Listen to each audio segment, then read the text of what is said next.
안녕하세요. 법무부 저스티스 서포터즈 제15기 너로인의 팀입니다. 이번에 저희는 입법부와 사법부의 대표 인물을 탐구하는 럭키즈 온 더 블럭 시리즈를 준비해보았습니다. 오늘은 그 두 번째 편인 입법부에 대해 소개해보도록 하겠습니다. 인터뷰를 도와주신 분은 의원계의 촌철살인 1인당 제21대 국회의원 김종민 의원님을 모셔보겠습니다. 안녕하세요. 네, 의원님. 본격적인 질문에 앞서 자기소개 부탁드립니다. 예, 저는 국회의원 김종민이고요. 소속 정당은 더불어민주당이고 지역구는 충청남도의 논산, 계룡, 금산입니다. 그리고 이번에 국회의원 두 번째 하고 있고요. 그러니까 국회의원 한지 이제 한 6년 좀 넘었죠. 재선 국회의원입니다. 그러면 국회의원이 어떤 직업인지 짧게 설명해 주실 수 있을까요? 국회의원은 제가 국회에 이제 초등학생들이 견학을 많이 오잖아요. 국회의원은 뭐 하는 사람이에요? 물어보면 제일 많이 나오는 답이 뭔지 아세요? 어떤... 법 만드는 사람이요. 법 만드는 사람입니다. 국회의원. 그래서 영어에서는 국회의원을 여러 가지로 부르는데 로우 메이커라고 불러요. 로우 메이커. 법을 만드는 사람. 법 만드는 사람이고, 그 다음에 영어에 또 영국에서는 국회의원을 팔러먼트라고 해요. 팔러먼트는 말싸움하는 사람. 서로 어떤 쟁점에 대해서 논지. 예전에 영국에서 국회의회가 만들어질 때 왕으로부터 권한을 귀족들에게 뺏어오기 위해서 막 여러 가지 명예혁명도 하고 그때 청교도 혁명도 하고 여러 가지 그 정치적인 변화가 있었잖아요. 그때 영국의 의원이라고 하는 게 만들었는데 그 의원들은 이제 귀족들이 이 왕권, 왕의 어떤 왕당파하고 토론해가지고 뭔가 권한을 갖고 가는 그런 역할을 해서 팔러먼트라고 불렀는데요. 그다음에 미국은 그 18세기에 독립을 해가지고 의회를 만들었잖아요. 영국에서 독립했으니까 그냥 팔러먼트라고 해도 되는데 미국 사람들은 영국하고 자기들이 좀 다른 나라 만들겠다고 해서 의회를 만들 때 의회를 뭐라고 불렀냐면 콩그레스라고 불렀어요. 콩그레스. 그 콩그레스라는 말을 만들었어요. 자기들이. 왜 만들었냐면 콩그레스라는 말의 어원은 이제 라틴어의 어원이 C-O-N, C-O. 이건 되게 라틴어에서 함께라는 말이에요. 우리가 코오퍼레이션 그러면 함께 일한다. 코오퍼레이션이라고 그러잖아요. 그다음 컴퍼니 함께 가는 사람들, 뭐 친구, 동료. 그래서 코라는 말이 함께라는 말이고 그레스는 라틴어에서 고우를 의미해요. 고우. 앞으로 나간다. 그래서 우리가 13개 주가 다 따로따로 되어 있는데 우리가 모여서 함께 앞으로 전진하자. 그런 의사결정을 하는 기구를 의회라고 부르는 거예요. 그래서 저는 굳이 로우메이커, 뭐 팔러먼트, 그 다음에 콩그레스 중에서 이 의원, 의회를 가장 잘 설명하는 말은 저는 콩그레스라고 봐요. 여러 의견들이 공동체 안에 있잖아요. 이 여러 의견을 모아가지고 함께 전진하기 위해서 뭔가를 일을 하는 것. 함께 전진하기 위해서 의견을 모아서 결정하고 그걸 법이라고 선포하는 거죠.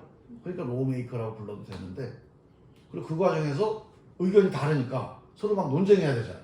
말싸움을 해야 되잖아요. 그래서 팔러먼트도 되죠. 근데 궁극적으로는 함께 전진하는 공동체를 상징하는 그런 기구가 국회고 그래서 저는 국회의원은 함께 전진하기 위해서 노력하는 일을 하는 사람 콩그레스맨이 제일 맞는 그 용어 같아요. 네. 예. 그렇구나. 이제 의원님의 하루 일과를 여쭤보고 싶은데요. 예. 평일엔 어떤 일을 하시고 평일날 보통 월요일부터 금요일까지 이제 국회에 회의가 많이 있으니까 아침에 일찍 일어나서 국회를 나오는데 보통 7시 반에 조찬 회의라는 걸 많이 해요. 이제 다들 바쁘니까 아침 먹을 때 같이 회의를 하거나 뭐 공부를 하거나 이런 경우가 많이 있거든요. 그래서 조찬 모임을 7시 반에 하고 그다음에 이제 끝나고 나면 9시부터 이제 일과에 들어가서 자기 사무실 내부 회의도 하고 보통 국회에서 회의가 시작되는 게 10시부터 시작이 됩니다. 오전 회의가. 그럼 오전 10시에 회의가 있으면 하고 또 점심시간에 사람 만나고 또 2시부터 회의가 보통 또 시작이 됩니다. 2시부터 회의를 하고 아니면 이제 뭐 회의가 없는 날은 토론회라든가 아니면 뭐 외부에서 어떤 민원인이라든가 또는 정책 전문가라든가 그래서 간담회 같은 거를 하고 그 다음에 이제 대부분 또 저녁 약속이 있죠. 대개 이제 업무 관련해서 만나는 사람들이니까 개인적인 약속보다는 업무상 약속이 되게 많아요. 그걸 끝나면 한 9시, 뭐 늦으면 10시, 그러면 집에 가서 자고. 그래서 월요일부터 금요일까지 그렇게 하는데 매일 회의가 있는 건 아니니까 회의하는 날이 있고 회의가 없는 날은 이제 사람들 만나서 정책 간담회라든가 아니면 뭐 내부 스터디 같은 거 한다든가 뭐 자기 법안 연구한다든가 뭐 이런 활동들을 하죠. 그리고 이제 주말은 금요일부터 이제 토요일, 일요일은 다들 지역구가 있잖아요. 그러니까 자기 지역구 가가지고 또 행사장 가서 사람들 만나고 또 지역구 가서 뭐 민원인들하고 만나서 얘기하고 또 현장에 가고 그리고 지역구 활동을 좋아합니다. 위원님이 앞서 말씀해주신 콩그레스라는 국회의원에 함께 전진한다라는 궁극적인 목적을 가지고 굉장히 사명을 가지고 열심히 업무를 보시는 것 같아요. 사실 저는 국회의원이라고 하면 국회에서 앉아서 법을 제정을 하거나 사무실에 앉아서 일을 자주 하실 거라고 생각을 많이 했는데 지역구가 충남 지역에서 왔다 갔다 하시면서 발로도 뛰시고 열심히 업무를 보시는 것처럼 보시는 것 같아요. 그럼 다음 질문 드릴게요. 네. 그 얼마 전에 의원님 SNS에 꾸준히 글이 올라오는 걸 확인을 했는데 의원님을 비롯하여 많은 국회의원들이 SNS 상에서도 국민들과 소통하는 걸 볼 수 있었어요. 이런 글들은 보통 의원님들이 직접 작성하시는 건가요? 그 국회의원이 자기가 하고 싶은 말을 SNS에 이제 따로 올리게 될 때는 자기 얘기잖아요. 그 자기 얘기니까 누가 대신 써주면 금방 표가 나요. 그래서 자기 얘기를 올릴 땐 직접 쓰는 경우가 많고 물론 그 과정에서 이제 우리 보좌진들이 좀 도와주기도 하고 또 서로 다듬기도 하고 서로 이제 협력해서 하는데 일단은 국회의원들이 자기 얘기를 쓰든지 고치든지 하는 과정을 직접 해야 됩니다. 그런데 이제 예를 들면 제가 방송에 나갔다. 그럼 방송에 나가서 이제 쭉 얘기했던 거 이렇게 녹화된 거 있잖아요. 아니면 뭐 어디 국회에서 어떤 회의 때 발언을 했다든가. 뭐 이것도 내 얘기지만 그거는 제가 직접 올리지 않고 우리 보좌진들이 그거를 녹화된 거를 파일을 만들어서 올리기도 하고 그래요. SNS 상으로 비대면 상으로도 이렇게 국민들과 소통을 하려고 하시는 모습이 정말 멋지십니다. 그러면 이번 본격적으로 인터뷰 질문 해보려고 하는데요. 국회에서 법이 발의되고 제정되는 과정을 한번 쭉 설명해 주실 수 있을까요? 국회에서는 일단 제일 중요한 게 법이 어떤 거죠? 법은 연구를 해서 누군가 학자들이 연구해서 이론을 통해서 만들어내는 게 아니죠. 그렇다고 뭐 신의 계시를 받아갖고 신탁으로 만들어진 것도 아니고 그 우리 주권자들이 생각하는 걸 모아서 합의된 거를 법으로 만드는 거예요. 그렇잖아요. 우리 아파트에서 우리 주차 그 구역을 만들 때 요거를 1.2m로 할지 1.5m로 할지 이걸 이제 법으로 만든다고 치자고요. 그럼 어떻게 해야 될까요? 뭐가 제일 효과적인지를 전문가들 조사한 걸 가지고 아파트 주민들이 토론해서 하든지 아니면 시에서 조례를 만들든지 할 때 그 시민들의 의견을 가지고 최종적으로 합의를 하겠죠. 법이라고 하는 거는 주권자들의 합의입니다. 그래서 법을 만들 때 제일 중요한 거는 주권자들하고 소통하는 거예요. 현장하고 소통하는 거. 현장에서 사람들이 뭐라고 막 말을 해요. 야, 이거 살기 어렵다, 이거 괴롭다, 이거 힘들다, 이거 필요하다. 이 얘기를 소통하는 게 일단 출발입니다. 그런 소통에서 이거는 법으로 고쳐야겠다. 왜? 너무 많은 사람들이 얘기를 하니까. 한두 사람이 얘기하는 거는 법으로 만드는 건 조금 어렵죠. 법은 모두가 지켜야 되는 거기 때문에 정말로 많은 사람들이 비슷한 생각을 갖고 있다. 또는 많은 사람들에게 필요하다. 이렇게 판단이 될 때 이제 법을 발의를 하게 됩니다. 그래서 발의를 할 때는 그 과정을 꼭 거쳐야 돼요. 이게 내가 아는 사람들 또 내가 개인 경험만에만 의존한 건지 아니면 정말로 많은 사람들에게 보편적으로 공통적으로 공감대가 있는 건지 이 과정을 거쳐요. 이걸 가지고 이제 전문가들하고 토론도 하고 현장 나가서 뭐 조사도 하고 이런 과정을 거쳐서 이거는 모두에게 적용될 필요가 있겠다. 이건 모두에게 필요한 규정이다. 그러면 이제 발의를 하게 되죠. 발의를 하면 국회의원 한 사람이 발의를 못해요. 그럼 몇 명이? 10명 이상이 함께 뜻을 같이 해야 공식 발의가 됩니다. 그래서 10명 이상이 발의를 하면 상임위원회, 각 분야별 상임위원회가 있어요. 뭐 산업자원위원회, 농림해양수산위원회, 뭐 국방위원회 이런 식 분야별 위원회에서 일단 토론을 하죠. 그래서 거기에서 통과가 돼야 돼요. 이건 뭐예요? 전문적인 분야잖아요. 근데 법을 만들 때 되게 전문 분야가 많기 때문에 그 전문위원회에서 검토를 해야 되는 거예요. 그래야 이 법이 문제가 없구나 한 걸 안심할 수가 있겠죠. 그래서 거기에서 판단을 하면 본회의 300명이 다 모인 적 큰데 그 회의장이 본회의장이거든요. 본회의에서 최종적으로 결정을 합니다. 그 최종 결정은 본회의에서 해야 되는데 그 전에 상임위에서 먼저 심층적인 토론을 해서 이 법이 꼭 필요하다는 결정을 한 18명 되는 상임위원들이 먼저 합의가 된 안건만 본회의에 올리는 거예요. 그래서 발의를 하면 10명 이상 그리고 상임위원회 통과되면 본회의. 근데 우리나라는 특별하게 법사위원회라고 하는 제도가 하나 있어요. 법사위원회. 맨날 신문에 많이 나와요. 저도 법사위원회 4년 동안 했었는데 법사위원회의 권한이 뭐가 있냐면 모든 상임위에서 올라온 법들을 한 번 더 법사위에서 의결을 해야 돼요. 어떤 건 이건 안 된다고 법사위에서 브레이크를 걸 수도 있어요. 법사위한테 이런 왜 막강한 권한을 줬냐? 모든 법을 다 할 수 있는 건 아니고 그 법에서 법의 어떤 헌법에 위반되거나 아니 법과 법 사이에 어떤 체계, 작구상의 충돌이 있는 거 요거만 여기서 걸르게 되어 있는 거죠. 법의 내용은 손댈 수가 없어요. 그거를 법사위에서 왜? 법사위라는 게 법제, 법을 만드는 법제 업무를 하는 데가 법사위거든요. 법제사법위원회니까 그러니까 사법부하고 법을 만드는 업무를 이제 관할하는 게 법사위인데 그 법사위가 그 마지막 체계나 법의 체계나 작구가 문제가 없는지를 한번 심사하는 과정을 거치게 돼요.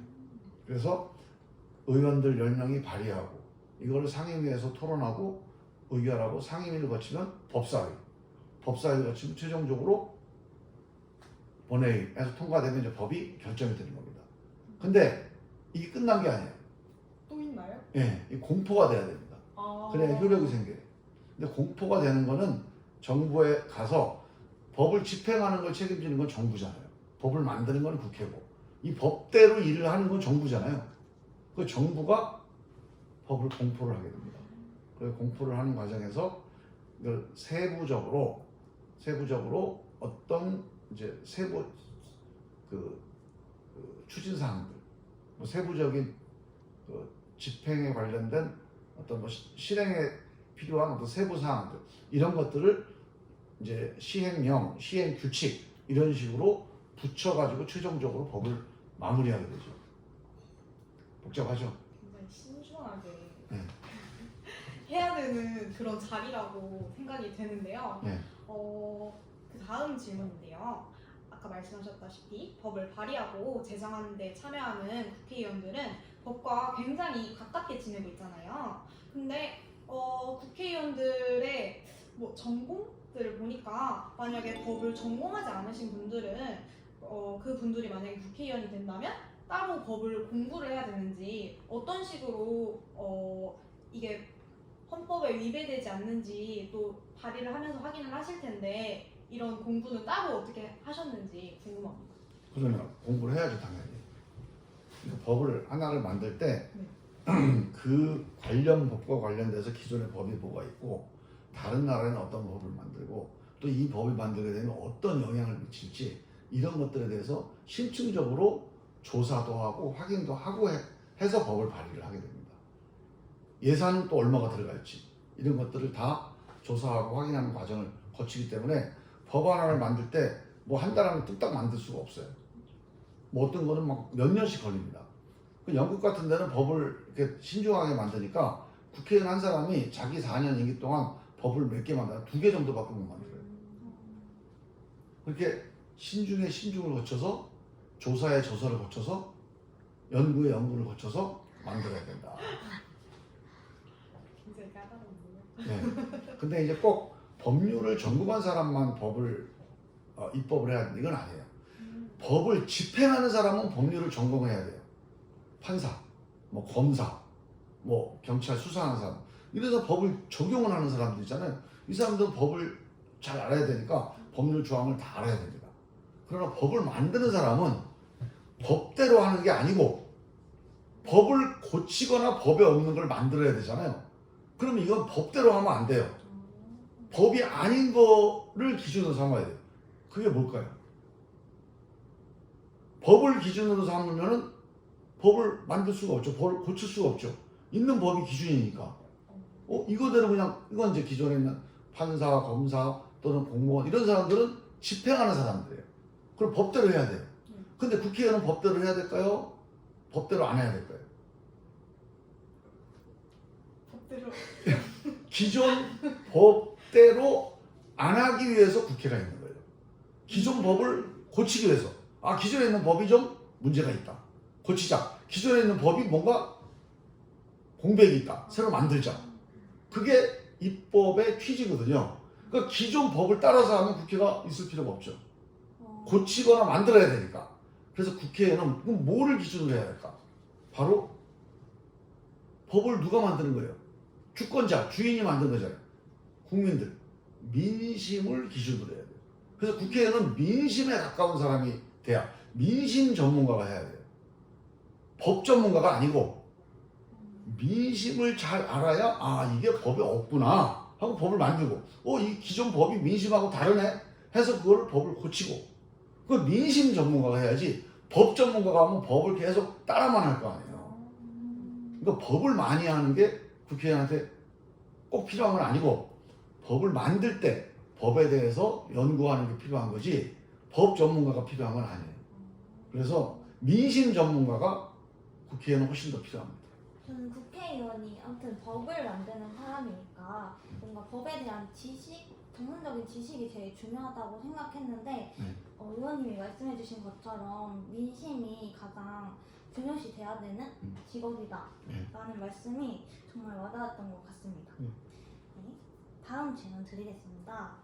의원님이 생각하시는 바람직한 그런 전체적인 국회의 발전 방향에 대해서 말씀해 주실 수 있을까요? 국회가 제일 바람직한 국회의 성격은 다양성 국회라고 해요.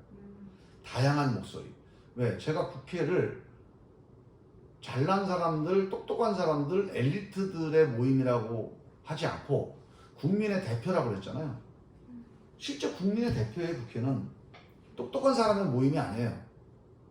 현인들의 집합소가 아닙니다. 집현전이 아니에요. 국회는. 국민들의 대표인데 그럼 국민들의 대표면 국민하고 비슷해야 되잖아요. 국민을 닮아야 되잖아요. 그럼 국민의 성격을 우리가 생각을 해요. 국민들의 특성을 뭐라고 볼까? 가난한 거? 뭐 나이가 많은 거? 적은 거? 뭐 국민이 하나가 아니에요. 엄청 다양하잖아요. 국민의 특성을 한마디로 요약하면 다양성입니다. 국민의 캐릭터는. 뭐 잘생기고 못생기고 잘나고 못나고 공부 잘하고 이게 아니고 국민의 가장 핵심적인 특성은 뭐냐? 다양성. 다양하다. 다양한 목소리. 이게 국민이 갖고 있는 가장 큰 특성이에요. 그럼 국회가 국민을 대표하니까 당연히 제일 핵심적인 DNA가 뭐가 돼야 되냐? 다양성이 DNA가 돼야 돼요. 그 다양성 국회, 이게 국회가 추구해야 될 가장 중요한 방향입니다. 맨 처음에 말씀해 주신 것처럼 함께 나아간다라고 말씀해 주셨잖아요. 그렇죠.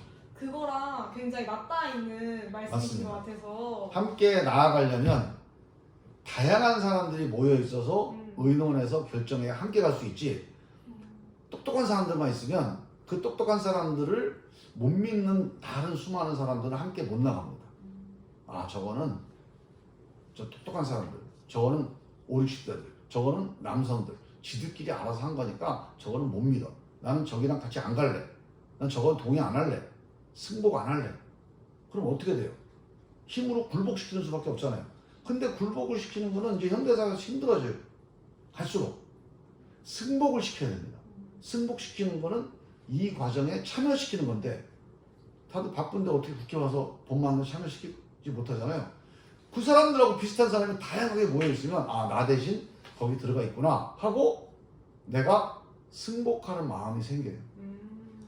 그래서 함께 갈 수 있는 거죠.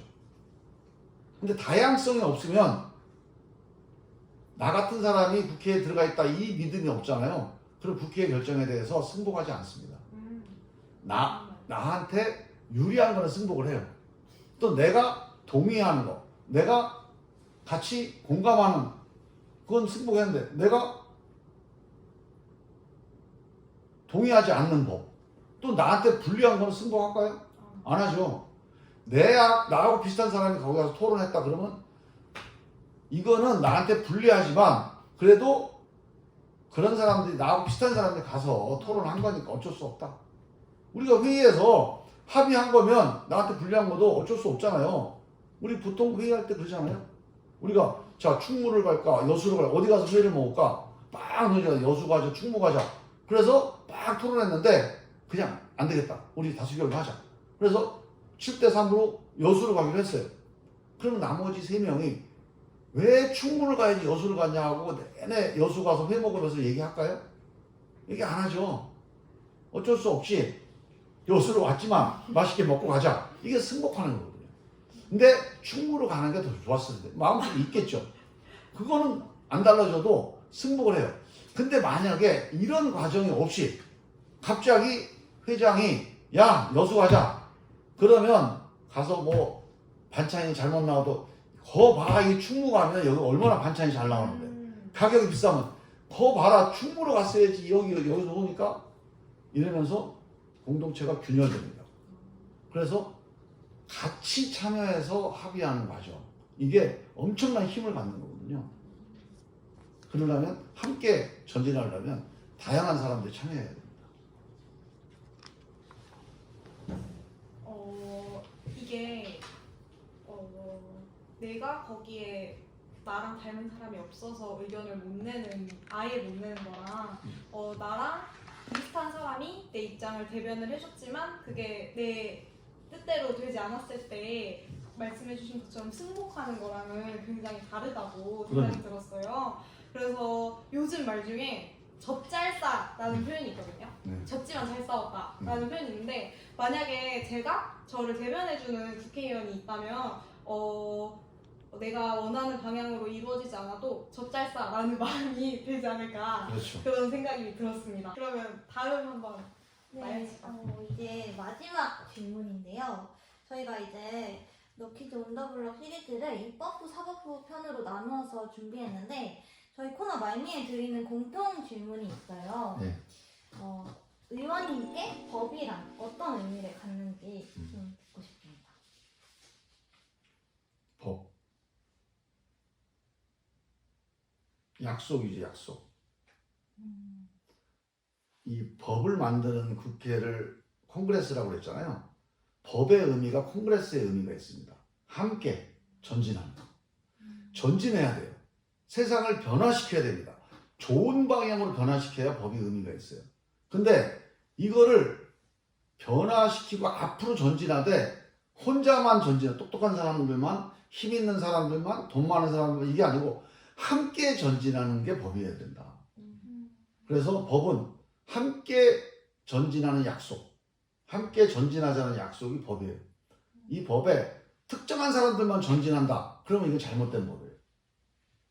그 다음에 법이 앞으로 나아가고 뭔가 개선해 나가고 개혁하고 혁신하는 게 없이 뭐 그냥 현상 유지를 하기 위한 거다. 그것도 사실 법으로서 의미가 없죠.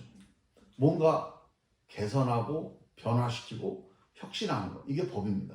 그런데 반드시 함께 가야 된다. 뭔가 마지막 질문, 처음부터 마지막 질문까지 약간 하나로 다 이어지는 그런 답변을 주신 것 같아서 저희가 굉장히 오늘 뜻깊은 말씀을 들은 것 같아서 정말 좋았습니다.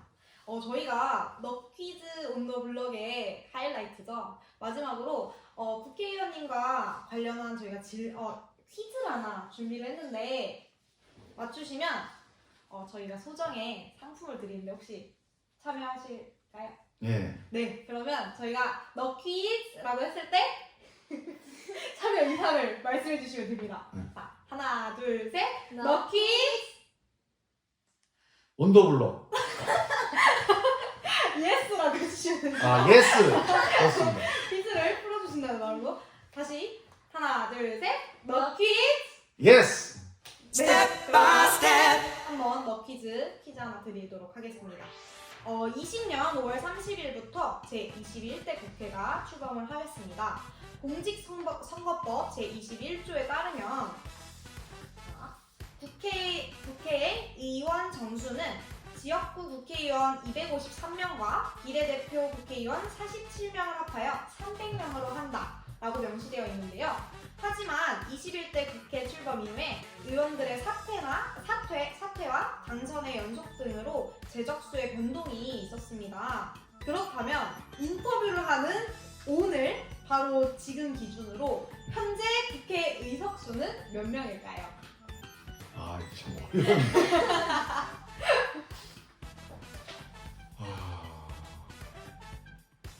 그냥 막 그때 298명.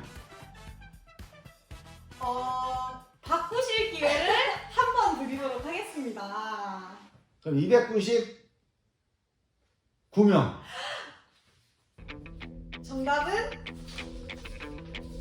네, 299명 맞습니다. 저희가 준비한 선물은 바로 보시면서 사용하실 수 있는 네. 저희의 작은 마음 텀블러입니다. 한번 이거 돈이 어디서 났어요? 이거? 네. 업무 보시면서 한번 사용하시면 될 것 같아서. 우와. 엄청 좋은데요? 네.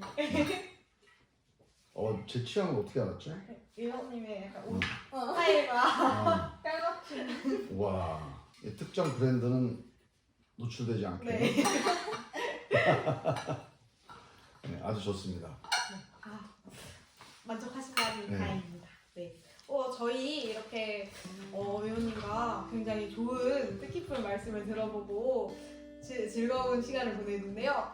마지막으로 저희랑 함께 인터뷰 하신 소감 말씀해 주실까요? 예, 너무 좋았고요. 우리 국회에 대해서 다시 한번 생각해보는, 국회의원이라는 직업 또는 국회에서 어떤 일을 하는지를 다시 한번 이렇게 이 기본부터 다시 생각해보는 기회가 돼서 제가 앞으로 국회에서 정치 활동을 하는데도 좋은 그런 이 발판이 되지 않을까. 그리고 우리 젊은 대학생들하고 대화를 하니까 한 10년 젊어진 것 같아요. 사실 저는 국회의원 말을 많이 들었지만 정확히 뭘 하는지, 그 국회의원들이 뭘 하는지는 알지를 못했거든요. 근데 이번 인터뷰를 통해서 굉장히 막 주말도 없이 열심히 일하시고 그런 걸 보면서 저희가 법무부 서포터즈로서 좀 더 국회의원에 대해서 알아가고 좀 더 관심이 가는 그런 시간이었던 것 같습니다. 그러면 저희 럭키즈 온 더 블럭 이번 입법 편은 여기까지 하도록 하겠습니다. 너로 인해 나로 인해 세상은 변할 수 있습니다. 와! 박수!